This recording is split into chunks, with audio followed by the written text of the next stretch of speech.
تكيف الطيور للطيران. Flying adaptation. لماذا وضع جدي هذا الطائر بمفرده في القفص الصغير؟ يبدو أنه جريح. السلام عليكم. وعليكم السلام. ماذا أصاب هذا الطائر؟ لقد أصيب بكسر في جناحه، وقام الطبيب بعمل ضمادة له حتى يتماثل للشفاء. ولكن ألا يستطيع الطيران بجناح واحد؟ لا، فالطائر بحاجة لقوة دفع تمكنه من الطيران، ولا تتولد هذه القوة إلا بحركة الأجنحة لأعلى ولأسفل وللأمام وللخلف بعضلاتها القوية. ويلزم لإنتاج قوة الدفع حدوث توافق بين 5 عناصر، هي حركة الجناح، شكل الجناح، مساحة سطح الجناح، الزاوية التي يصنعها الجناح مع الهواء المتحرك، مقدار سرعة الجناح. هذا صحيح. وهل لشكل جسم الطائر دور في عملية الطيران؟ نعم، فأجسام الطيور انسيابية الشكل ليسهل اختراق الهواء ولتقليل مقاومته للجسم، كما يضاف لذلك خفة وزن هيكل الطائر. لقد قرأت أن عظام الطيور مجوفة وفارغة، مما يساعدها على الطيران.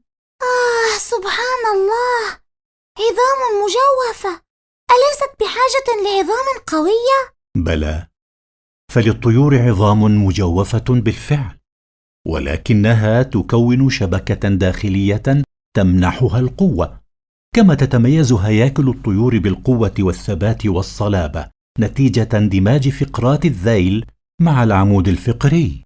ولكن عملية الطيران تحتاج إلى كمية كبيرة من الطاقة، فمن أين تحصل الطيور على هذه الطاقة؟ تتناول الطيور غذاء ذا طاقة عالية كالحشرات والأسماك واللحوم. وكيف تستطيع الطيور التنفس أثناء بذل ذلك المجهود الكبير خلال عملية الطيران؟ تمتلك الطيور جهازا تنفسيا ذا كفاءة عالية، حيث تتصل الرئتان بأكياس هوائية توفر مصدرا ثابتا من الأكسجين للدم، كما تخفف هذه الأكياس من وزن الطائر. وللطيور قلوب ذات كفاءة وفعالية عالية، تخفق بسرعة خاصة أثناء الطيران، بما يفوق قلوب غيرها من المخلوقات بمراحل. انظرا، هذه الحمامة تمتلك ريشا جميلا. سبحان الله. ولكن الريش له أهمية أخرى غير الشكل. لقد أخبرنا المعلم بوظائف الريش، وهي التمييز بين أنواع الطيور المختلفة، جذب الأزواج أثناء مواسم التزاوج، التمويه للحماية من المفترسات، الحفاظ على درجة حرارة جسم الطائر، ويقوم بذلك بالأساس ريش الزغب. الريش الكفافي هو الأساس لعملية طيران الطيور. إذن فالريش الكفافي لابد أن يكون قويا ليتناسب مع وظيفة الطيران. صحيح، فهو ريش قوي خفيف الوزن يعطي الطيور شكلها ولونها، ويساعدها على التحليق والتزاوج والتخفي من الأعداء. وما ريش الزغب؟ هو ريش رقيق يحتفظ بالهواء الدافئ بالقرب من جسم الطائر.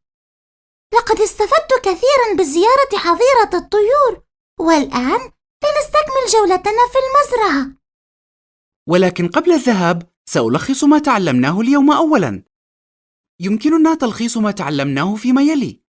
للطيور خصائص تساعدها على الطيران، وهي الشكل الانسيابي لأجسامها، العظام المجوفة التي تضمن لها خفة الوزن، قوة وصلابة الهيكل العظمي، اتصال الرئتين بأكياس هوائية تخفف من وزن الطائر، الكفاءة العالية للقلب وسرعة الخفقان أثناء الطيران، الريش الكفافي وهو الأساس لعملية الطيران،